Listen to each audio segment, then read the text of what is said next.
London, April 1847. The evening rain pattered against the window panes of the Cavendish townhouse, matching the rhythm of Elena's racing heart as she stared at the document before her.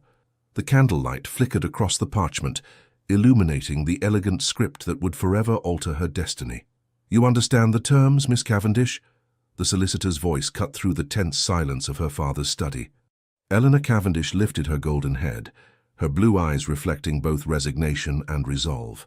At 22, she had once imagined a different future for herself, one filled with love and possibility. Now, she saw only duty. "I do, Mr. Holloway." Her voice remained steady despite the storm within her. "The agreement is clear." Across the mahogany desk, her father, Lord William Cavendish, avoided her gaze. Once a proud and prosperous man, he had been reduced to shadows and whispers, his shoulders bent under the weight of impending financial ruin. The gambling debts, the failed investments, the mortgaged properties, all of it had culminated in this moment. "Eleanor," he began, his voice breaking slightly, "if there were any other way—" "There isn't," she replied, more harshly than intended. Softening her tone, she added, "I've made my choice, Father." The truth hung unspoken between them. There was no choice, not really. Not when creditors circled like vultures and her younger sisters faced a future without dowries or prospects. Not when the Cavendish name, centuries old and once respected, teetered on the precipice of disgrace. The door to the study opened without warning, and Elena felt the air change even before she turned to face the newcomer. Arthur Wellesley, the 6th Duke of Thornfield, entered the room with the confident stride of a man accustomed to commanding attention. Tall and imposing in his perfectly tailored black coat, he surveyed the scene with cool detachment. At 35, his face bore the sharp, handsome features of aristocratic breeding, hardened by experience and authority. "Your Grace," the solicitor stammered, rising quickly. The Duke acknowledged him with a slight nod before his gaze settled on Eleanor. His eyes, grey as winter fog, revealed nothing as they assessed her. "Miss Cavendish." His voice was deep, controlled, and utterly devoid of warmth. "I trust the arrangements meet with your approval." Eleanor stood, determined to face her future husband as an equal, though society would never view them as such. "They do, Your Grace." "Excellent." He approached the desk, removing his gloves with deliberate precision. "Then let us conclude this business." Business. That was all this was to him. A transaction. The purchase of a bride to provide him with heirs and social standing. In exchange, the Cavendish family would receive enough funds to settle their debts and maintain their position in society.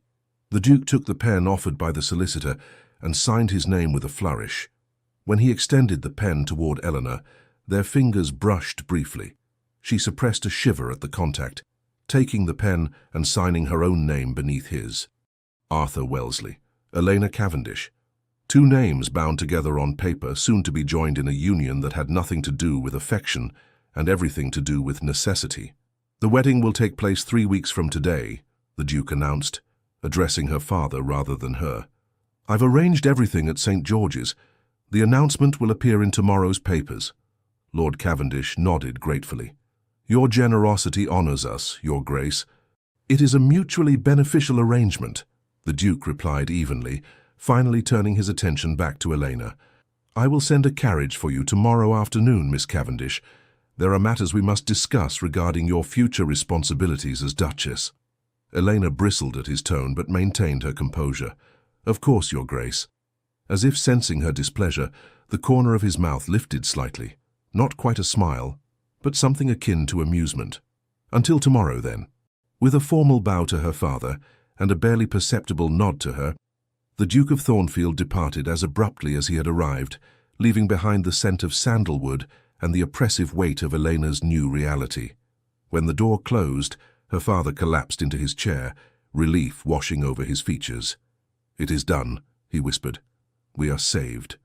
Eleanor turned to the window, watching the Duke's carriage disappear into the rainy London night. "Yes," she replied softly, "but at what cost?" The following afternoon found Elena seated in the opulent drawing-room of Wellesley House, the Duke's London residence.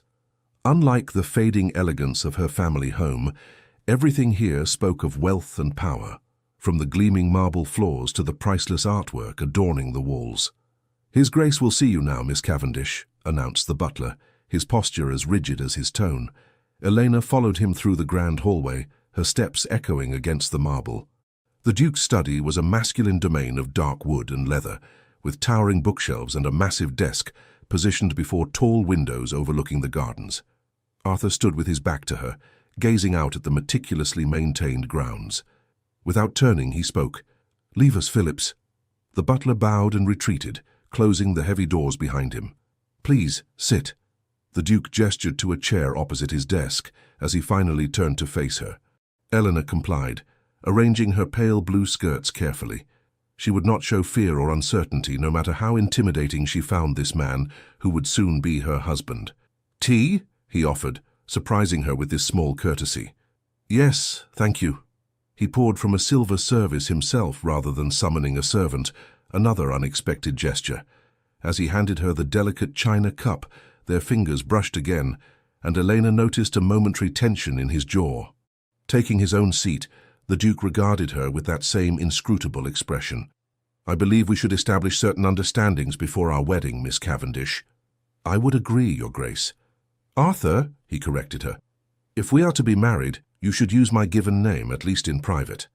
"Then you must call me Elena," she replied, raising her chin slightly. Something flashed in his eyes, approval, perhaps, before it vanished behind his mask of indifference. "Very well, Elena." He leaned back in his chair. "Our arrangement is, as we both understand, one of mutual benefit. I require a duchess and heirs. Your family requires financial salvation. These terms are clear and need not be obscured by pretense." His bluntness, while jarring, was oddly refreshing after weeks of veiled conversations and polite fictions. "I appreciate your directness, Arthur. I've always found honesty more efficient than sentimentality," he replied. "After the wedding, you will assume all duties of the Duchess of Thornfield. You will manage the households, oversee the servants, attend and host appropriate social functions, and in time bear children to continue my lineage." Elena felt her cheeks warm at his clinical mention of children, but maintained her composure. "And what of your duties to me?" The question seemed to catch him off guard. "Explain." "If I am to fulfill my obligations, I expect you to fulfill yours as well. I may be entering this marriage out of necessity, but I will not be treated as merely an acquisition."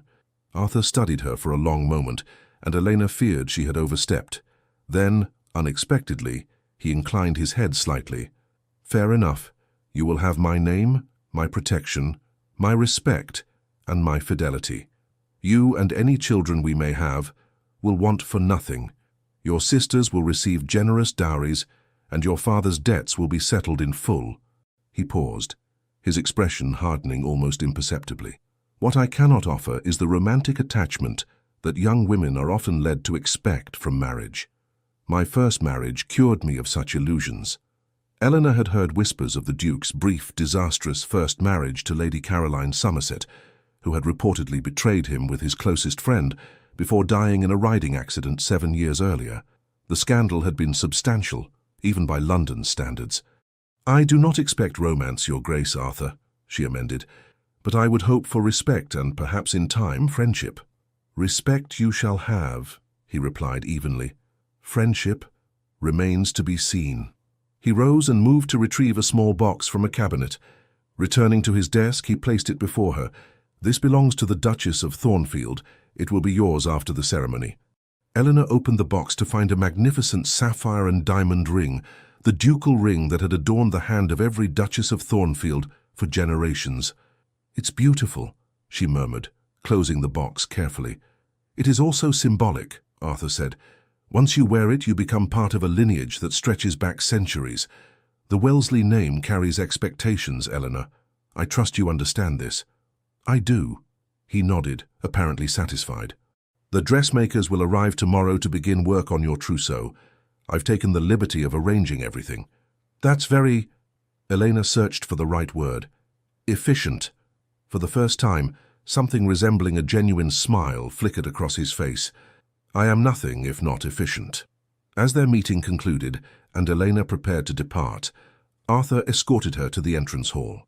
At the door, he hesitated, then said, "One more thing, Elena.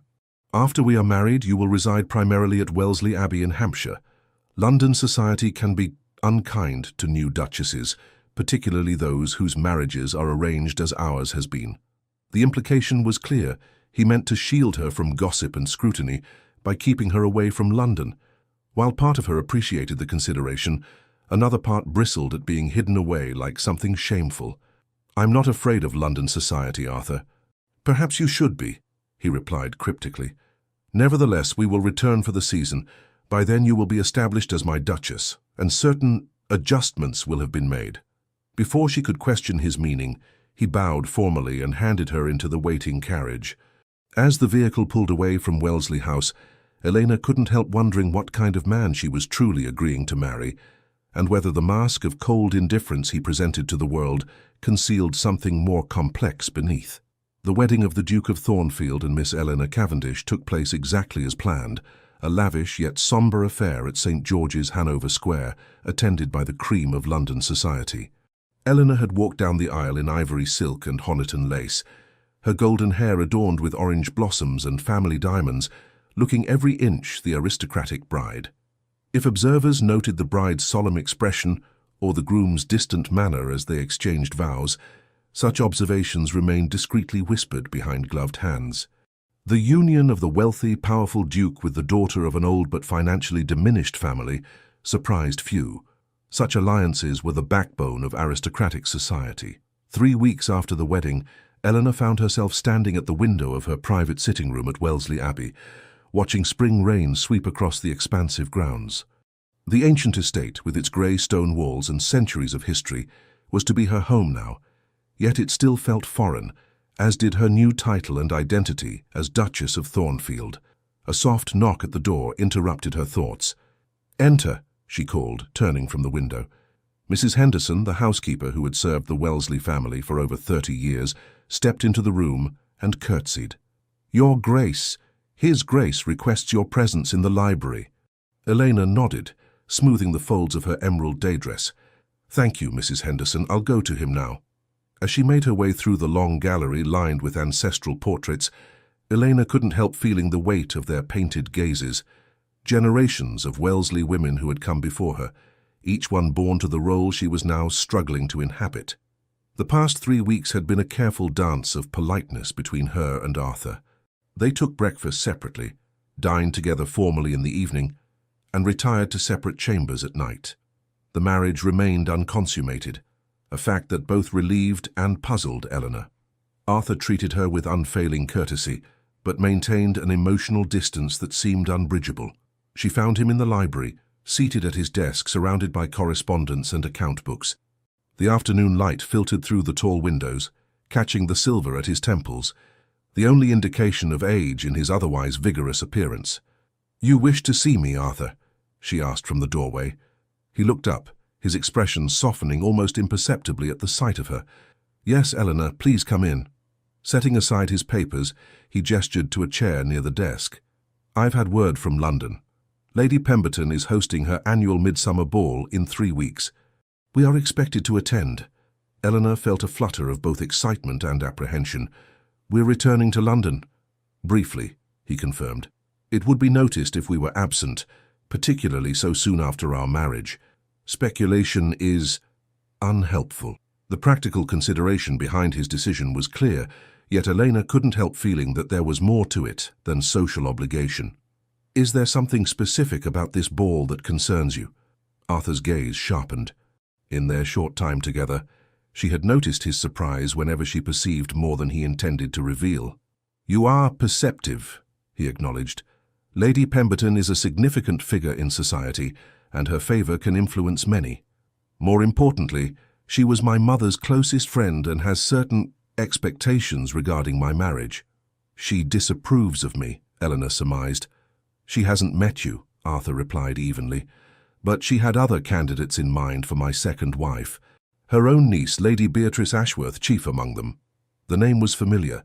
Lady Beatrice was known as one of London's most celebrated beauties, from an impeccable lineage and with a substantial fortune. Elena had glimpsed her at social functions, always surrounded by admirers. "I see," she said carefully. "And was Lady Beatrice a serious consideration?" Something hardened in Arthur's expression. "No. though many assumed otherwise. The clipped response suggested deeper waters that Eleanor was not yet privileged to navigate. She changed tack. "What will be expected of me at this ball? You will be scrutinized as my new Duchess," he stated plainly. "Your appearance, your manners, your conversation, all will be judged against the standard of what a Duchess of Thornfield should be." "And if I fall short?" Elena challenged, a hint of defiance in her tone. Arthur regarded her steadily. "You won't." His confidence, however calculated, warmed her unexpectedly. "You seem very certain of that." "I chose you for a reason, Eleanor," he said, rising from his desk to stand by the window. "Despite the circumstances of our arrangement, I did not select my bride carelessly." Before she could ask what he meant, he continued, "Mrs. Henderson will arrange for the London house to be prepared. We'll depart in 2 weeks' time. In the meantime," he turned back to her, "there is something else I wish to discuss." From a drawer in his desk, he removed a leather portfolio and handed it to her. "As Duchess, you now have certain responsibilities, including charitable patronages traditionally associated with the Wellesley family. These are the current organizations. You may continue them or select new ones as you see fit." Eleanor opened the folder, scanning the list of orphanages, hospitals, and educational institutions. "You're giving me complete discretion?" "Within reason," he qualified. "The Duchess of Thornfield has historically maintained certain commitments, but yes, you have autonomy in how you direct your charitable efforts." It was the first real authority he had granted her, a small acknowledgement of her position that felt significant nonetheless. "Thank you, Arthur. I'll review these carefully." He nodded, then hesitated before adding, "There is one more matter. Your sister, Miss Charlotte, has been invited to join us in London. I thought perhaps you might appreciate her company, and it would be an opportunity for her to be introduced to society under your sponsorship." The unexpected thoughtfulness of this gesture caught Elena by surprise. Charlotte, just 18 and the closest to her in age among her sisters, had been heartbroken at their separation after the wedding. "That's very kind of you," she said, genuinely touched. Arthur dismissed the sentiment with a slight wave.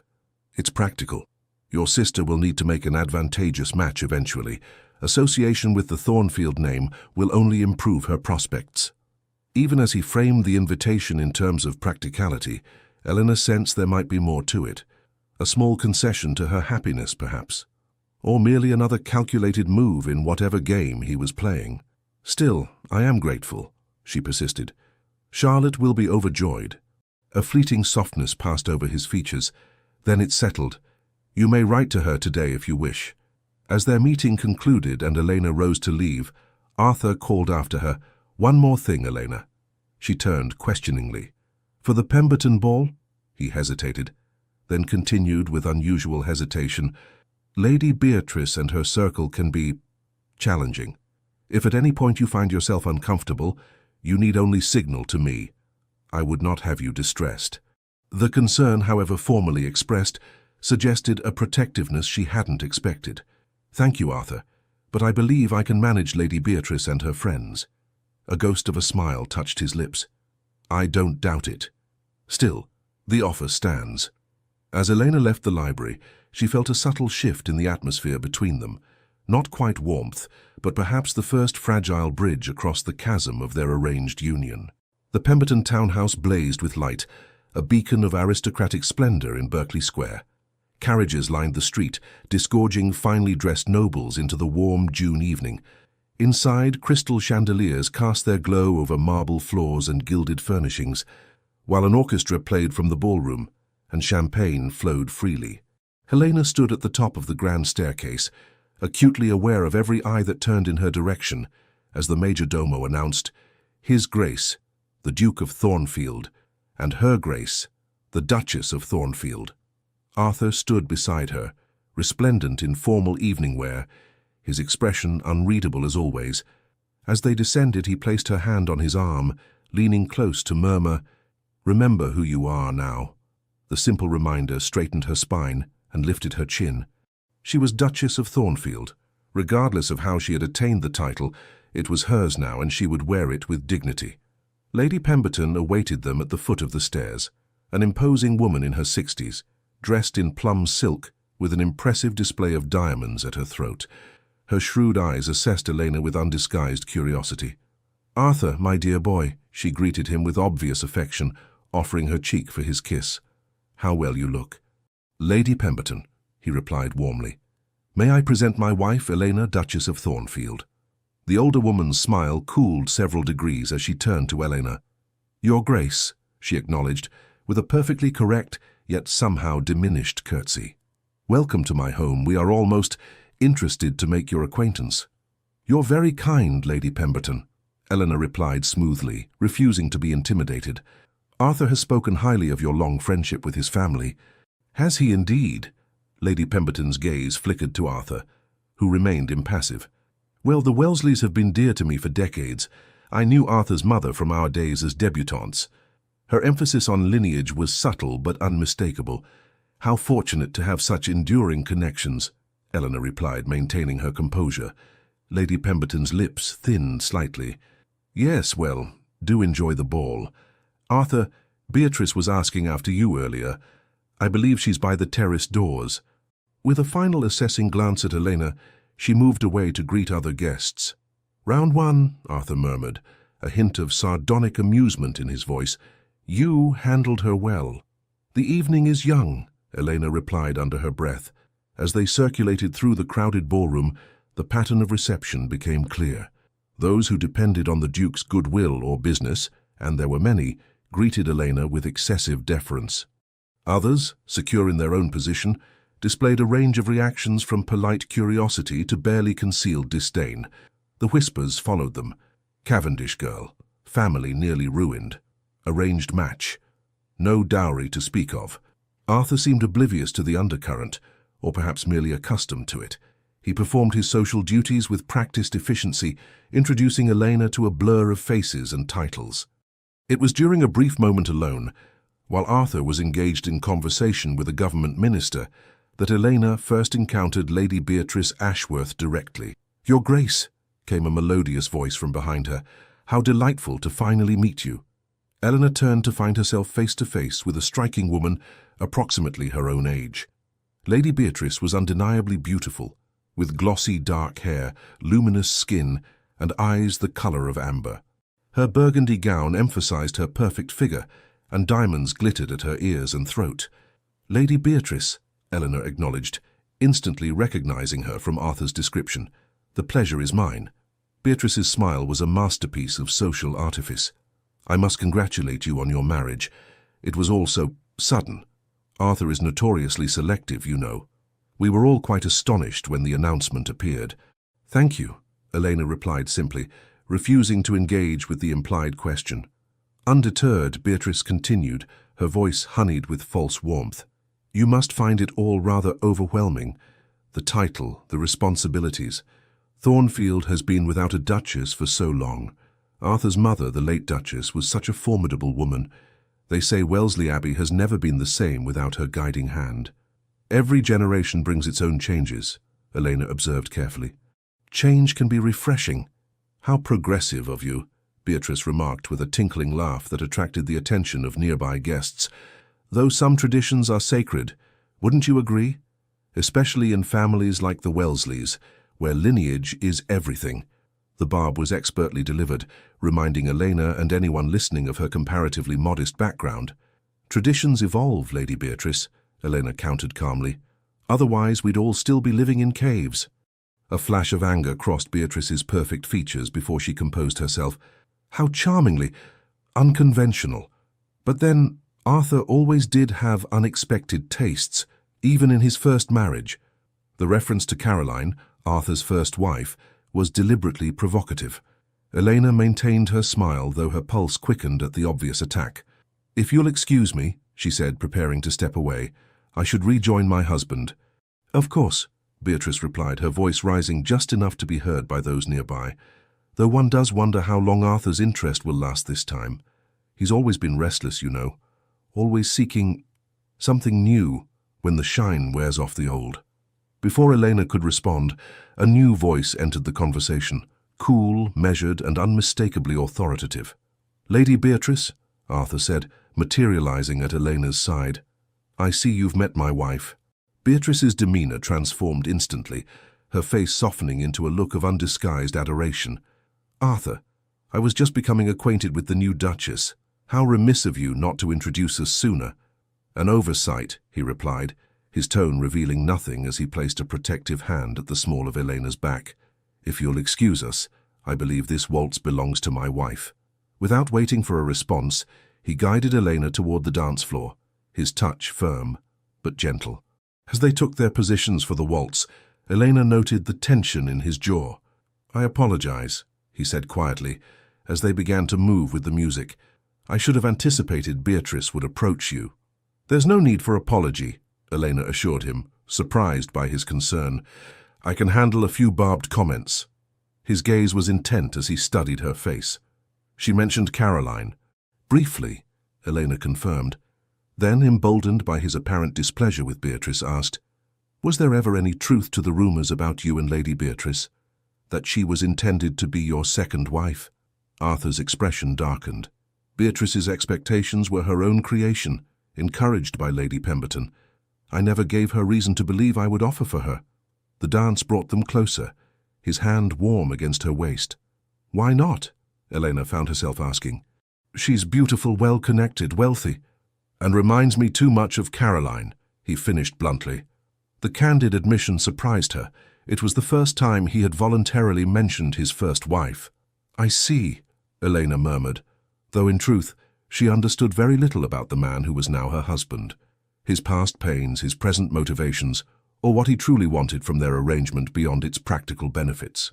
The waltz ended, and as they left the dance floor, Elena became aware of the curious glances directed their way. Despite the circumstances of their marriage, they made a striking couple, the powerful, austere Duke and his unexpectedly poised young Duchess. The evening progressed with the predictable rhythm of aristocratic entertainment. Dinner was served, toasts were made, and the dancing resumed with increased animation as the champagne flowed more freely. Elena was resting between dances, observing the swirling figures on the floor, when Lady Pemberton approached her once more. "You dance well, Your Grace," the older woman remarked, seating herself beside Elena. "Arthur seems pleased with his choice." "Thank you, Lady Pemberton," Elena replied cautiously, sensing this was more than casual conversation. The dowager fanned herself slowly, her jewels catching the light. "I've known Arthur since he was a boy, you know. Watched him grow into the man he is today. Witnessed his first marriage and its unfortunate conclusion." Elena remained silent, unwilling to be drawn into gossip about Arthur's past. "He was devastated by Caroline's betrayal," Lady Pemberton continued, her voice lowered conspiratorially. "Completely withdrew from society afterward. Many of us feared he would never remarry." "Life often takes unexpected turns," Eleanor observed neutrally. Lady Pemberton's gaze sharpened. "Indeed. Though I confess I was surprised when he chose you, my dear. Not that you aren't charming, but the Cavendish situation is well known, and Arthur has always been so particular about connections." The implication was clear. Elena was considered beneath Arthur's station, accepted only because of some inexplicable whim. "Perhaps the Duke values qualities beyond mere social position," Elena suggested, maintaining her dignity despite the insult. "Perhaps," Lady Pemberton conceded with obvious skepticism. "Or perhaps he simply desired a docile bride who would be sufficiently grateful for the elevation in status not to question his continued independence." Eleanor felt her cheeks warm with indignation. "I believe you misunderstand the nature of our marriage, Lady Pemberton." "Do I?" The older woman smiled thinly. "Time will tell, I suppose. But a word of advice, my dear. Men like Arthur require more than a pretty face and a grateful heart to remain content. Caroline learned that lesson too late." Before Eleanor could formulate a response that wouldn't cause a scene, Lady Pemberton rose and drifted away, leaving her alone with the unsettling insinuation. The evening took a decisive turn as the clock approached midnight.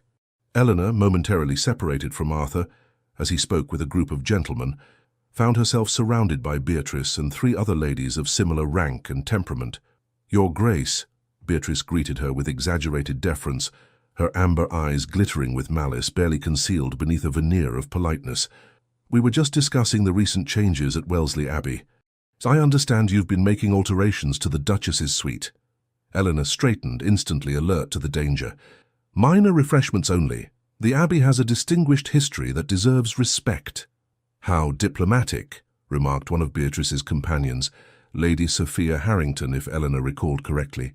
"Though one wonders if you find it difficult, sleeping in chambers that belonged to the previous Duchess for so long, and occupying a position that many thought would eventually be Beatrice's," added another, with a meaningful glance between them. Beatrice affected a modest protest, though her expression revealed her pleasure at the comment. "Now, Isabella, you'll embarrass her Grace. It's hardly her fault that the Duke's financial intervention was so urgently required by the Cavendish family. We all make sacrifices for duty." The implication that Elena had essentially been purchased to save her family struck at her deepest insecurity about the marriage, yet she refused to show how deeply the barb had landed. "How fortunate, then," she replied with deliberate calm, "that duty and inclination sometimes align." Beatrice's smile tightened. "Indeed. How interesting. One hears such different accounts of life at Wellesley Abbey these days. Some say the Duke spends more time in London than at home, and that separate chambers have been maintained. But perhaps that's merely practical." The comment drew interested murmurs from the growing circle of listeners.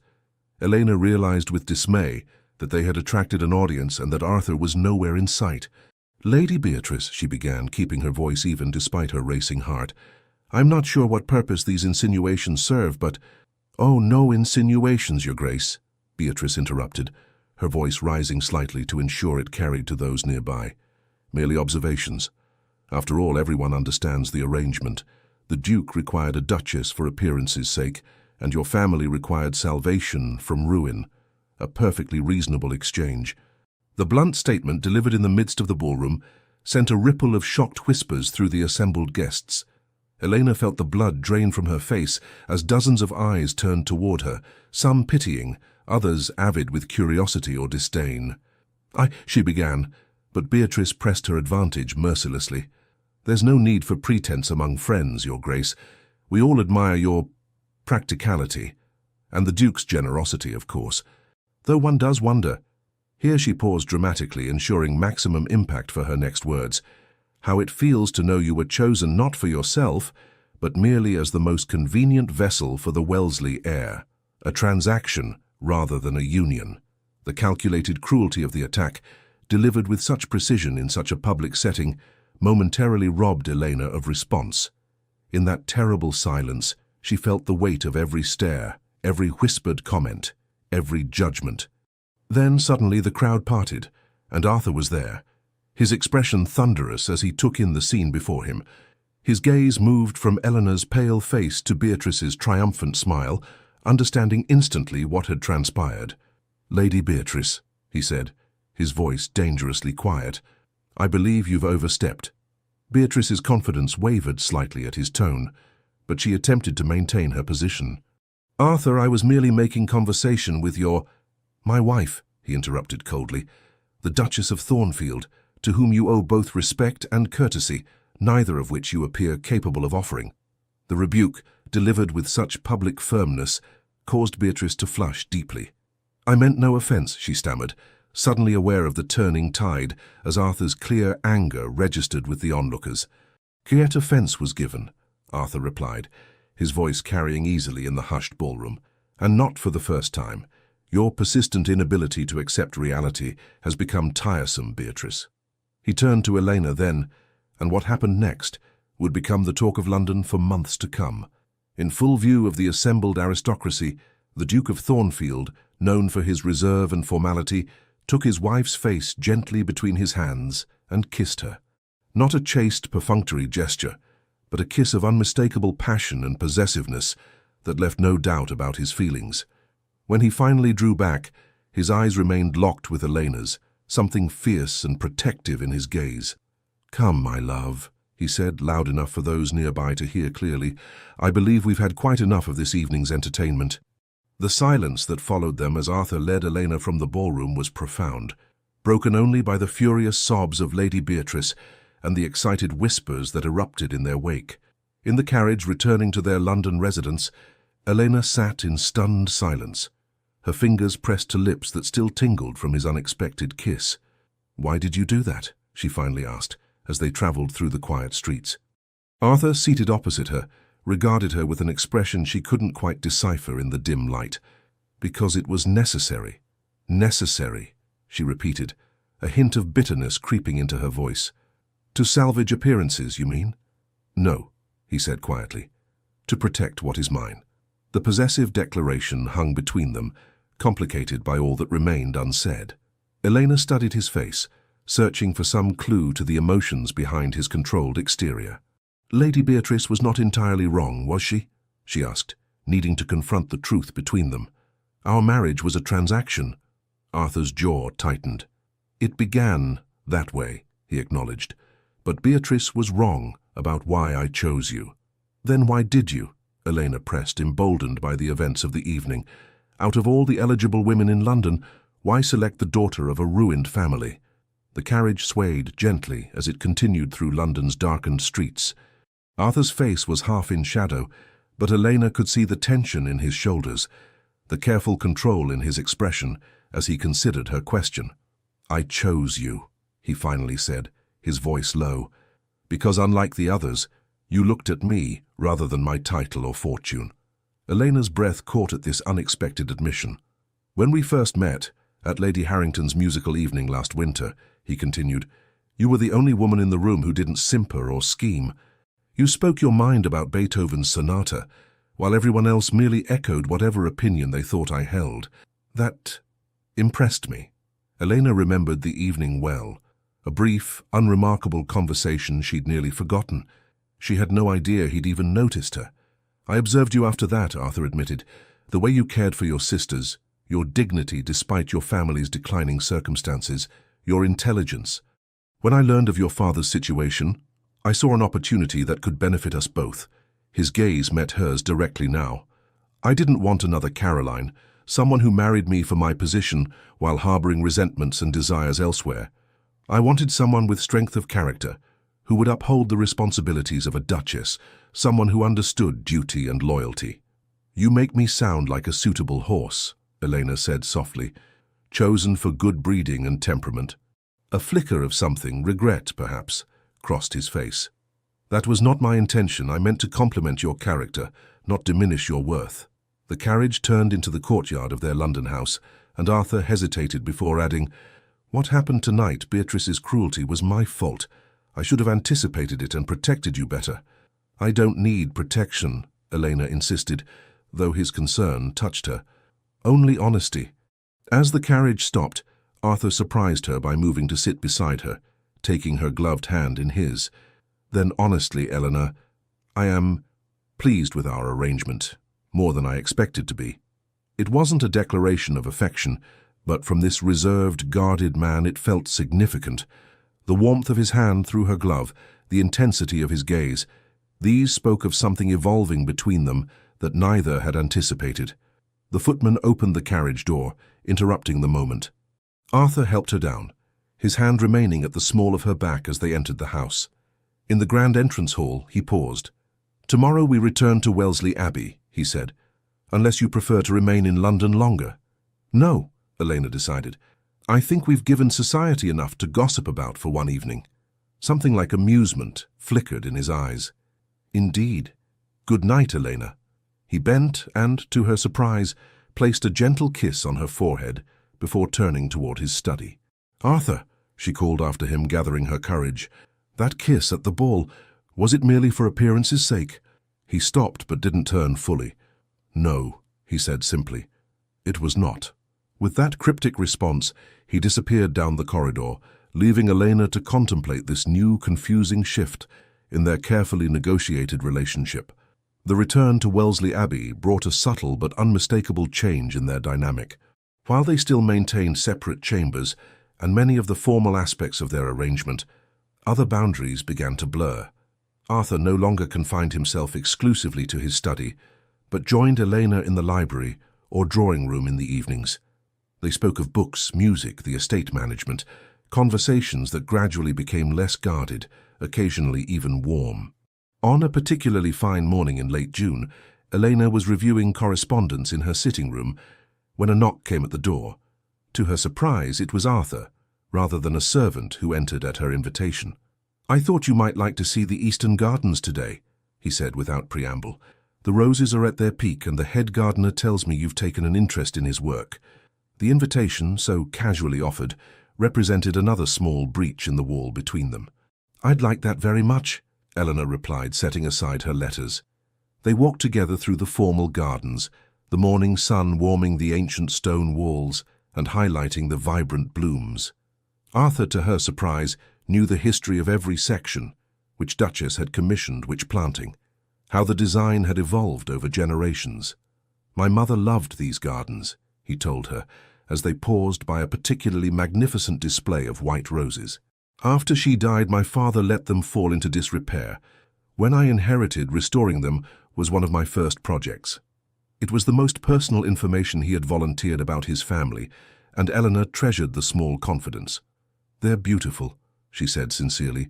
"Your mother would be proud." Arthur's expression softened momentarily. Perhaps. She was difficult to please. "And was your father equally demanding?" Eleanor ventured, curious about the family that had shaped him.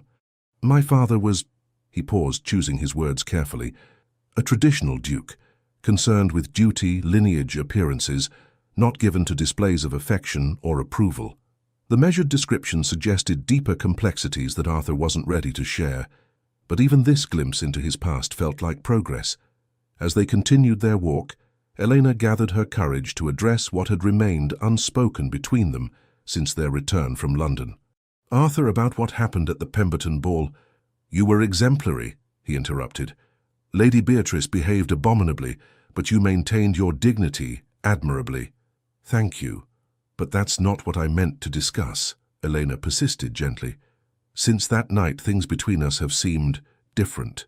Arthur stopped walking, turning to face her fully. In the clear morning light, his grey eyes appeared less forbidding than usual. "Different how?" "Less formal," she clarified. "More like a true marriage than a business arrangement." His expression became guarded again. "Does that concern you?" "No," Eleanor answered honestly. "It confuses me. I'm not sure what you want from me now." Arthur was silent for a long moment, studying her face as if searching for something. "What I want," he finally said, "is complex. When we married, I believed I could maintain a distance. Emotional detachment seemed safer, cleaner. But I find myself unexpectedly drawn to you, Elena. Your courage, your grace under pressure. It has made me question my own careful rules." The admission, delivered with such reluctant honesty, touched her deeply. "I felt it too," she confessed. "This shift between us." Something vulnerable flickered in his eyes before he masked it. "We should proceed carefully. My first marriage taught me the dangers of allowing sentiment to cloud judgment." "What happened with Caroline?" Elena asked softly, knowing she was treading on sensitive ground but needing to understand the shadows that still haunted him. Arthur's jaw tightened. For a moment, she thought he would refuse to answer, retreat behind his walls of reserve. Instead, he gestured to a stone bench nestled among the roses. "Sit with me." When they were seated, he began, his voice controlled, but with an undercurrent of old pain. "Caroline Somerset was the most celebrated debutante of her season, beautiful, accomplished, from an impeccable family. Our marriage was considered the match of the decade." He paused, staring out across the gardens. "I was 27, recently inherited, and believed myself in love. Caroline seemed equally enamored, or so I thought. The first year was happy, or what I believed was happiness." Another pause, longer this time. "Then I discovered her affair with James Blackwood, my closest friend since childhood. It had been ongoing since before our wedding." Eleanor's heart ached at the betrayal he described. "Arthur, I'm so sorry." "The worst part wasn't the infidelity," he continued as if he hadn't heard her. "It was learning that our entire marriage had been a charade. She married me for my title while loving him. Every tender moment, every intimate confidence, all false. The revelation explained so much about his guarded nature, his reluctance to trust." "And her death?" Eleanor asked gently. "The riding accident occurred 3 months after I confronted her," Arthur said, his voice flat. "She was attempting to reach Blackwood's estate through the woodland path, a dangerous route in poor weather.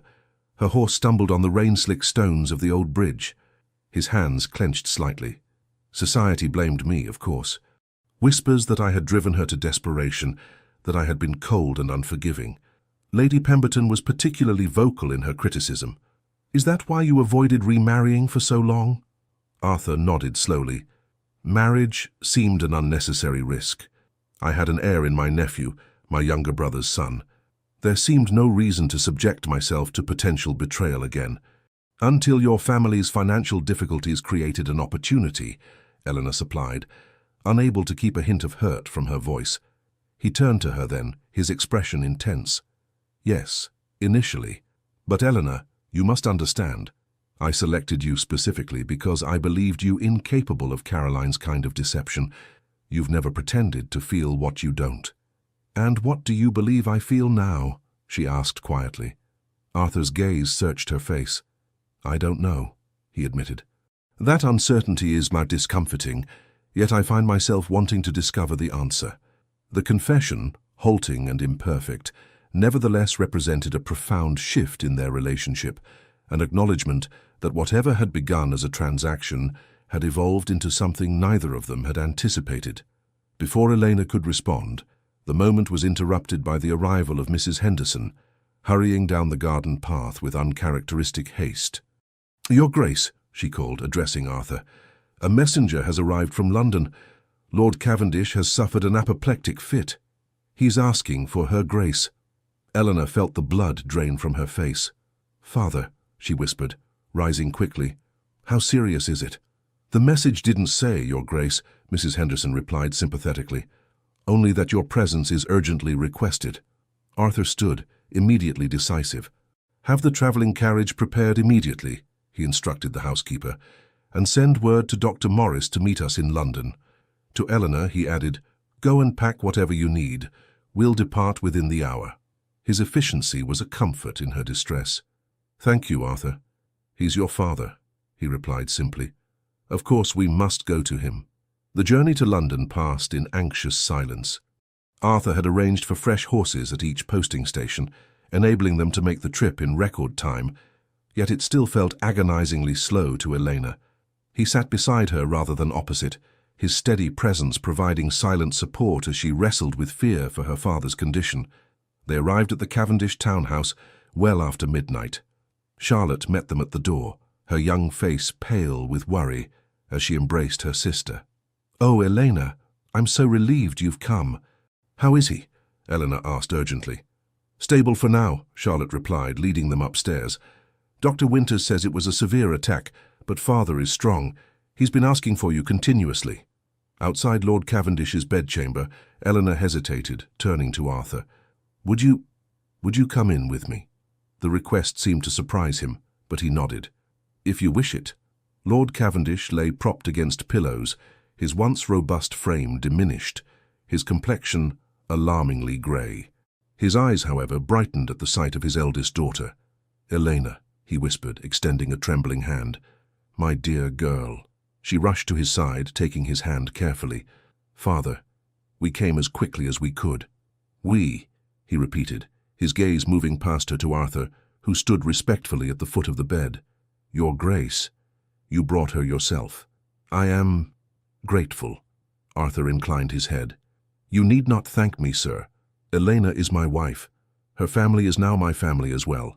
The simple statement, delivered without hesitation, sent a flood of warmth through Eleanor. There was nothing of calculation or duty in Arthur's manner now, only a genuine concern that touched her deeply. Dr. Winters, a grave-faced gentleman with spectacles, drew them aside after a brief examination. "His lordship needs absolute rest and calm," he informed them quietly. "The next few days will be critical. Another attack could prove fatal." "I'll stay with him," Eleanor decided immediately. "We both will," Arthur amended, surprising her. "I've already sent for additional staff from Wellesley House, and Dr. Morris will arrive by morning to consult with Dr. Winters." His decisive action and unexpected support overwhelmed her. As the doctor departed and Charlotte went to oversee the preparation of rooms for their extended stay, Eleanor found herself alone with Arthur in the corridor outside her father's chamber. "Arthur, I don't know how to thank you," she began. "There is no need," he interrupted gently. This is what marriage means, standing together in difficulties as well as in celebration. The words were so contrary to their original agreement, so far from the practical arrangement they had negotiated, that Elena could only stare at him in wonder. That's not what you said when we signed our contract. Perhaps I've reconsidered certain aspects of our arrangement, he replied, something vulnerable flickering in his expression before it was concealed once more behind his usual reserve. Rest now, Elena. Tomorrow will bring its own challenges. Before she could respond, he leaned forward and brushed his lips against her forehead, a brief, tender gesture that felt more intimate than their passionate kiss at the Pemberton ball. Then he was gone, striding down the corridor to make arrangements for their unexpected stay in London. The following days established a new pattern between them. Arthur took charge of the household arrangements with quiet efficiency, consulting with doctors, managing visitors, and ensuring Elena had whatever she needed to care for her father. He sat with Lord Cavendish himself for hours, reading to the older man or simply providing company when Elena needed rest. Charlotte observed this shift in their relationship with barely concealed curiosity. "He's not at all what I expected," she confided to Elena one evening as they took tea in the drawing room while Arthur was meeting with the family solicitor. "From the rumours, I thought the Duke of Thornfield was cold and unapproachable." "He can be," Eleanor acknowledged, smiling slightly. "But there's more to him than society sees." "He cares for you," Charlotte stated with the directness of youth. "Anyone with eyes can see it." Elena's heart quickened at her sister's assessment.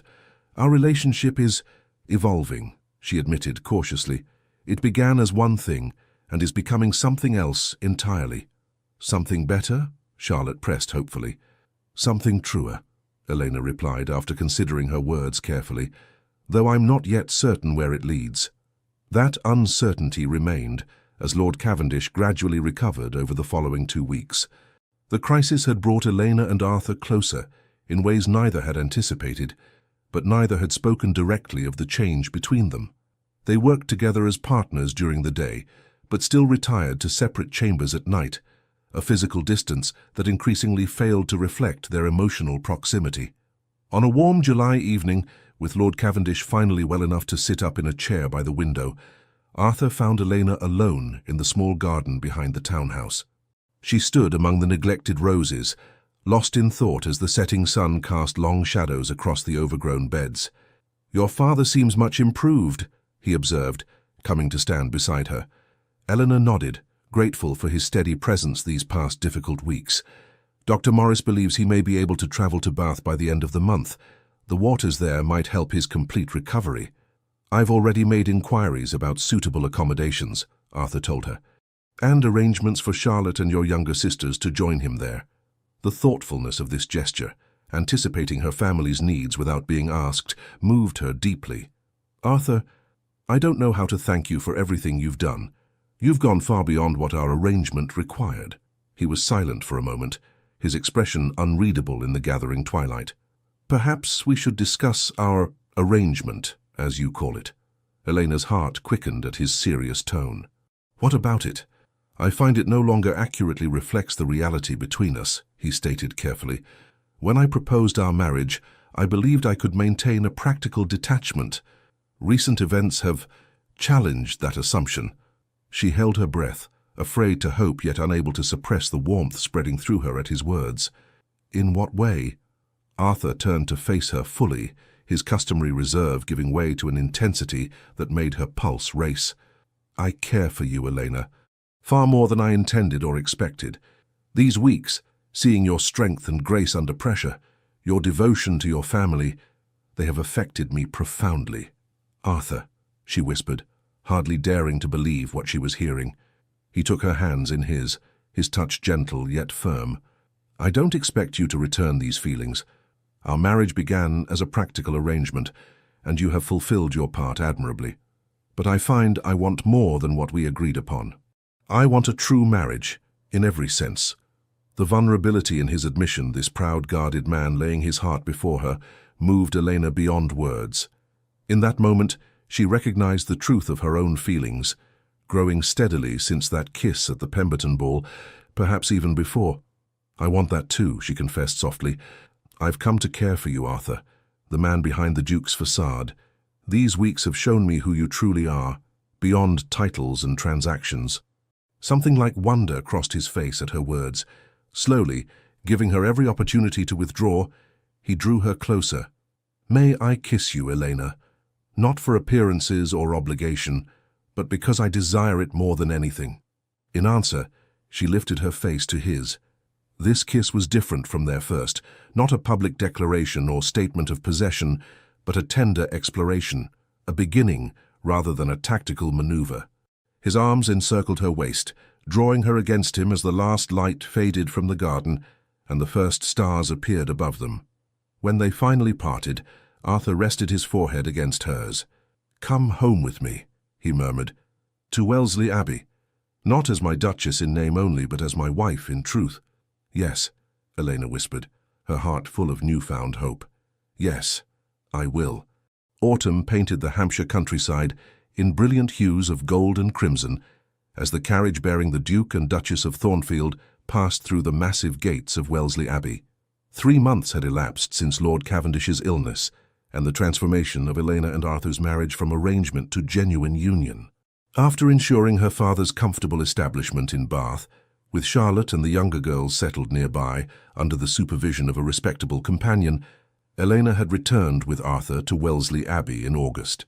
The intervening weeks had seen their relationship deepen and flourish, the initial tentative affection blossoming into something neither had dared hope for at the outset of their union. Now returning from a brief visit to London where Arthur had business with his solicitors, Elena gazed out at the familiar landscape with a sense of homecoming that would have been unimaginable to her 6 months earlier. "Happy to be back?" Arthur asked, noting her expression. Elena smiled, reaching for his hand. "Very much so. London has its attractions, but Wellesley has become home to me now." The simple admission pleased him visibly. "And you've made it more of a home than it has been in decades," he told her. "Mrs. Henderson commented just last week that the Abbey hasn't felt so alive since my mother was alive." Coming from the reserved housekeeper who had initially viewed Elena with skepticism, this was high praise indeed. "I'm glad," she replied sincerely, "though I've hardly made dramatic changes." "You've changed more than you realize," Arthur said thoughtfully, "not just in the house, but in those who inhabit it, including me." The carriage rolled to a stop before the imposing front entrance, where the staff had assembled to greet their return. As Arthur handed Elena down, she was struck once again by the contrast between her first arrival as a nervous bride and her return now as a confident, beloved Duchess. Mrs. Henderson stepped forward with a formal curtsy that couldn't quite suppress her smile. "Welcome home, Your Graces. We've prepared everything as requested." "Thank you, Mrs. Henderson," Elena replied warmly. "It's good to be back." As they entered the grand hall, Arthur kept Eleanor's hand on his arm, leaning close to murmur, "I have something to show you. After dinner, if you're not too tired from the journey." His secretive smile intrigued her. "I'm not at all tired. What is it?" "Patience," he teased, a playfulness that still surprised and delighted her. "All will be revealed in due course." The evening passed pleasantly with a quiet dinner in the small dining room they preferred when not entertaining. Afterward, Arthur led Elena through the west wing of the Abbey, toward a section she had rarely visited. "Where are we going?" she asked, curiosity growing as they proceeded down corridors she didn't recognize. "You'll see," was all he would say, his expression both serious and anticipatory. They stopped before an ornately carved door that Elena didn't recall seeing before. Arthur hesitated, suddenly appearing almost nervous, an emotion she had rarely observed in him. "These rooms have been closed for many years," he explained. "They were my parents' private apartments, separate from the formal ducal chambers you've seen. After my mother died, my father sealed them off. I never had reason to open them again until now." With that mysterious statement, he produced a key and unlocked the door, leading Elena into a suite of rooms that took her breath away. Unlike the imposing grandeur of the staterooms or the masculine austerity of Arthur's current chambers, these apartments were elegant yet intimate, designed for comfort as well as beauty. A sitting room opened into a study on one side and a bedchamber on the other, all connected by doorways rather than formal corridors. The furnishings were exquisite but welcoming, with comfortable chairs positioned near the fireplaces and windows, offering spectacular views of the eastern gardens. "This is beautiful," Elena breathed, turning slowly to take it all in. "Why have I never seen these rooms before?" Arthur watched her reaction closely. "They belonged to my parents during the happiest years of their marriage, before duty and disappointment drove them apart. My mother created these spaces as a private retreat where they could be simply husband and wife rather than duke and duchess." He moved to open the curtains wider, allowing more of the evening light to filter in. "I've had them cleaned and restored over the past month while we were away. New fabrics, new furnishings where needed, but maintaining my mother's original design." Eleanor's heart quickened as she began to understand his purpose. "Arthur, are these to be our rooms?" He turned to her, that rare vulnerability visible in his expression again. "If you wish it. I hoped, we might use these as our private apartments. A place that is truly ours, separate from the weight of tradition or the shadows of the past." The gesture touched her deeply. This man who had been so resistant to emotional attachment, now offering to create a shared sanctuary for them. "I would like that very much," she said softly.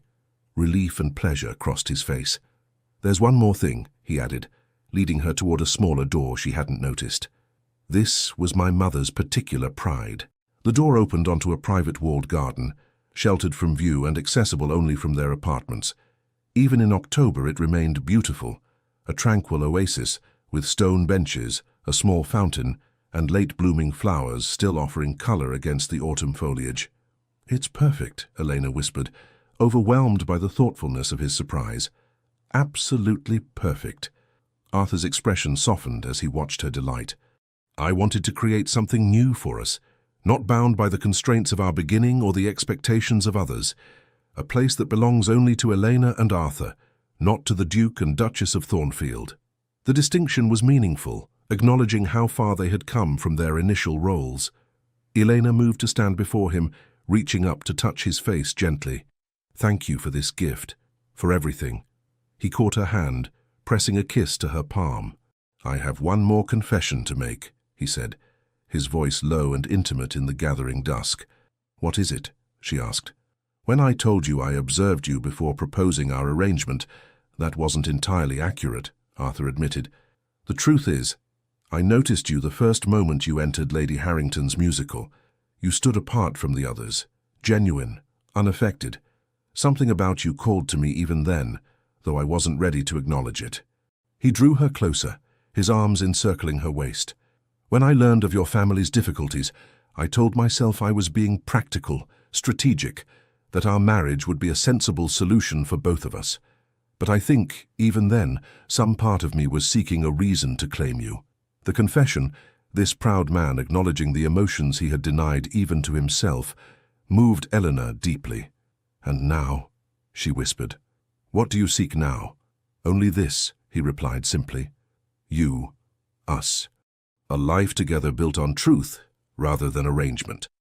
As twilight deepened around them in their private garden, Elena realized how completely her life had transformed. From reluctant bride to beloved wife, from marriage of convenience to partnership of choice, the journey had been unexpected but infinitely precious.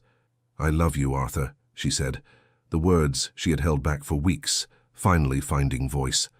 "Not the Duke of Thornfield, not the arrangement, but you, the man who defended me at the Pemberton ball, who sat beside my father's sickbed, who created this sanctuary for us. Just you." The last of his carefully constructed walls seemed to crumble at her declaration. "And I love you, Elena," he replied, his voice rough with emotion. "More than I believed possible, more than I have ever loved anyone." Their kiss in the twilight garden sealed this new beginning. No longer a contract between strangers, but a covenant between two hearts that had found each other against all odds and expectations. London, December 1847. Snow fell softly outside the windows of Lady Pemberton's grand ballroom, but inside, warmth and light prevailed as the cream of society gathered for her traditional Christmas ball. Chandeliers glittered above elegantly dressed nobles, while musicians played seasonal melodies and servants circulated with champagne and delicacies. Near the entrance, a ripple of interest passed through the crowd as the majordomo announced, "His Grace, the Duke of Thornfield, and Her Grace, the Duchess of Thornfield." Arthur and Elena descended the staircase together, a striking couple that drew every eye. Eleanor, radiant in a gown of deep burgundy velvet with diamonds at her throat and in her golden hair, smiled up at her husband with undisguised affection. Arthur, handsome in formal black evening wear, kept her hand possessively on his arm, his customary reserve softened by the tenderness in his gaze whenever it rested on his wife. Lady Pemberton hurried forward to greet them, her manner markedly different from their last encounter at her ball. "Arthur, my dear boy, and Duchess, how perfectly lovely you look tonight. We are so honored by your presence." The change in her attitude was unsurprising. In the month since the scandal at her midsummer ball, society had witnessed the transformation of the Duke and Duchess of Thornfield's marriage from supposed arrangement to obvious love match. Their evident happiness and Arthur's clear devotion to his wife had silenced most of the earlier whispers and turned many former critics into eager supporters. "Lady Pemberton," Arthur acknowledged with cool courtesy. "A beautiful gathering, as always." "Indeed," Eleanor added warmly. "The decorations are particularly splendid this year." As they moved into the ballroom, Eleanor spotted Charlotte across the room, looking enchanting in her first formal gown as a debutante. Under Elena and Arthur's sponsorship, Charlotte had been introduced to society the previous month and was already attracting considerable attention from eligible gentlemen. "Your sister appears to be enjoying herself," Arthur observed, following Elena's gaze. "Thanks to you," she replied softly. "Your kindness to my family has meant everything, Arthur." He squeezed her hand gently. "They are my family now, too." As they circulated through the ballroom, accepting congratulations and engaging in polite conversation, Eleanor noticed Lady Beatrice Ashworth watching them from across the room. Unlike Lady Pemberton, Beatrice had not been quick to revise her attitude toward Elena. Still beautiful but noticeably thinner, with a brittle quality to her smile, she stood with a small circle of admirers, though her attention remained fixed on Arthur and Elena. "She still hasn't forgiven us," Elena murmured to Arthur. He glanced briefly in Beatrice's direction before dismissing her with a slight shrug. "Her forgiveness is irrelevant. Her ability to harm you, however, concerns me." "I'm no longer vulnerable to her barbs," Elena assured him. "Not now." The music changed to a waltz, and Arthur led Elena onto the dance floor. As they moved together with the practiced ease of partners who had grown increasingly attuned to each other, she reflected on how dramatically her life had changed in less than a year. Her father had recovered sufficiently to enjoy his new life in Bath, where he was courting a respectable widow who seemed to bring out the best in him. Charlotte was flourishing under Elena's guidance, while her younger sisters were receiving the education and opportunities that had once seemed impossible. And Elena herself had found a happiness beyond anything she could have imagined when she signed that fateful contract in her father's study. "What are you thinking?" Arthur asked, noticing her contemplative expression. "About beginnings and endings," she replied.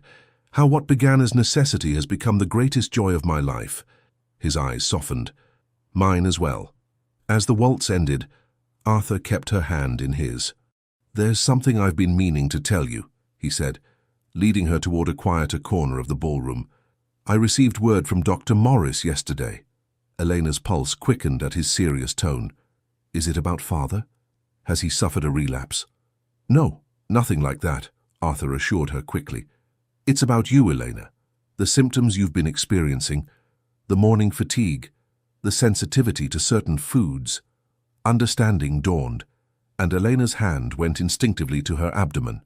"You mean—" Arthur nodded, joy and pride evident in his expression. "Dr. Morris believes we will welcome a new Wellesley to the Abbey by midsummer." The news, suspected but now confirmed, filled Elena with overwhelming happiness. "A child," she whispered. "Our child."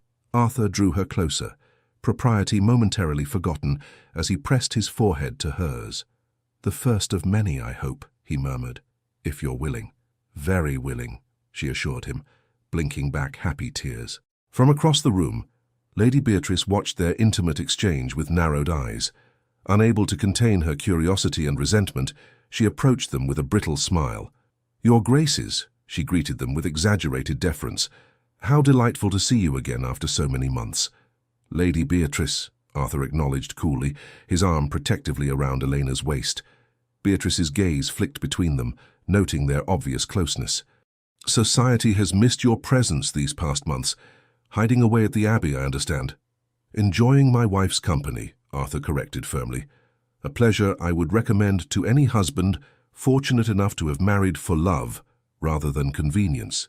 The pointed remark struck home, and Beatrice's artificial smile faltered. "How romantic, though one does hear such interesting whispers about marriages that begin as arrangements." Eleanor met her gaze steadily. "Perhaps you should listen less to whispers, Lady Beatrice, and more to truth spoken plainly. Arthur and I are happy, genuinely, completely happy." "How fortunate for you both," Beatrice replied, unable to fully mask her bitterness. "Though happiness can be fleeting." "Not ours," Arthur stated with quiet conviction. "Now, if you'll excuse us, I believe I promised my wife another dance." As he led Eleanor away, Beatrice called after them, "You've changed, Arthur. The man I knew would never have been so demonstrative." Arthur paused, turning back to her with a small, genuine smile. "You're right, Beatrice. I have changed. For the better, I believe." On the dance floor once more, Elena leaned close to murmur, "That was rather pointed." "Sometimes clarity is kinder than ambiguity," Arthur replied. "Besides, I find I no longer have patience for society's games or petty cruelties, not when they're directed at those I love." The simple declaration, this once reserved man openly acknowledging his feelings, warmed Elena's heart. "Nor do I," she agreed. "Life is too precious to waste on pretense." As the music swelled around them, Arthur gazed down at his wife with undisguised adoration. "I have a confession, Duchess," he said softly. "Another one?" she teased. "You're becoming quite forthcoming, Your Grace." "Only with you," he assured her. "I was just thinking how fortunate it was that your father lost his fortune." Eleanor laughed in surprise. "That's a rather unusual sentiment." "But true," Arthur insisted, spinning her gently with the music. "Without that financial disaster, I might never have found the courage to approach you, and you might never have accepted me." "Perhaps fate has a sense of irony," Elena suggested, "taking one kind of wealth to give us another, far more valuable." As the snow continued to fall outside, and London society swirled around them, the Duke and Duchess of Thornfield moved together in perfect harmony. Two people who had begun as strangers, bound by contract and necessity, only to discover that true love often arrives in the most unexpected guises. Their eyes met in shared understanding. Whatever challenges the future might hold, they would face them together, no longer married merely for appearances, but united in heart and soul. The end. Dear listener, there are moments in life when everything seems to happen out of duty, not desire. We accept, we endure, we carry on with heavy hearts, not as those living a dream, but as those fulfilling an obligation. And yet, time, that wise old companion, has a way of turning the unexpected into a blessing, and the chill of duty into the warmth of true affection. The story of Elena and Arthur reminds us that not everything born of appearances ends without soul, that love can rise even after pain, that respect can heal old wounds, and that one gesture, like that kiss in front of so many judging eyes, can speak louder than 1,000 promises. Real life is no different. Even in our hardest seasons, there is still room for the unexpected, for tenderness, for a new chapter filled with meaning. So tonight, take a deep breath. Let your heart be still. You who have faced so much, who have been strong when no one was watching, deserve to rest in peace, wrapped in a quiet sense of comfort, protection, and love. May sleep come to you like a gentle embrace, and may tomorrow greet you with the quiet certainty that beauty still waits for you. With all our affection, Legends of the Fall Team. Thank you so much for staying with us until the end. If this story stirred something in your soul, please subscribe, like, comment, and share it with others who also believe in second chances and love that heals. From the bottom of our hearts, thank you for supporting our channel. Your support motivates us every day to keep writing new stories, filled with love, redemption, and emotional twists that stay with you long after the video ends. At the end of this video, another beautiful story awaits. Click and be surprised by more emotional tales crafted just for you.